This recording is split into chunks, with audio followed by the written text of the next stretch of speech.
Good morning. I wanted to talk to you this morning about the progress of the course. We are just beginning week 3 on Monday. It's Saturday, March 22nd today, and I just wanted to let you know that this course, unlike some of the other online courses, opens up bit by bit. And I'm sure you've noticed that now if you've scanned ahead to look at what's open. I will open the weeks at least 1 week in advance and sometimes 2 weeks in advance so that you have plenty of time to look ahead. But the idea of the progression of this particular online course is that you immerse yourself in the week's activities, do the postings, the online posting and the Moodle journal, and then at the same time, you can always be completing your Brookfield text journal entries. I'm hoping you're reading the Brookfield text. It's a fantastic book that gives you a real feel for uh, a very human approach to teaching, very kind of humble and willing to admit the struggles that are in this work and how there are times when we feel incompetent. Even though Stephen Brookfield's a very experienced teacher, he shares those moments of confusion in a very nice way. Now, that being said, I know there are some people who don't particularly like that text. So, however you respond is fine, but do know that it is very useful for many people.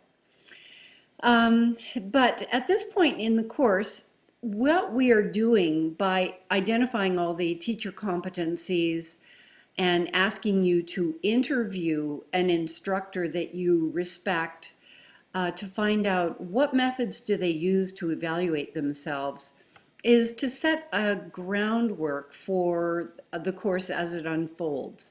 So at this point, I'm hoping you've lined up an instructor to interview, and you've got an idea of from Unit 3, of what are some of the the methods that you can use to evaluate, and what are some of the competencies that you want to measure of yourself. So at this point, you come up with a plan for how you would evaluate yourself without using a student questionnaire. And in assignment 2, you actually create a student questionnaire. Student questionnaires that you hand out to students before a course, at the beginning of a course, in the middle of the course, at the end of the course, are the most common and probably readily available method that you have to constantly be measuring your success. It's not the only method you want to use, though. It's good to have an in-depth self-evaluation going on constantly, and also to get peers or supervisors periodically to observe your teaching and converse with you about what's working and what you might be able to do differently.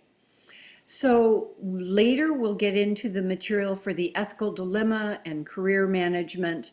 But at this point, I'd like you to be working on assignments 1 and thinking about 2.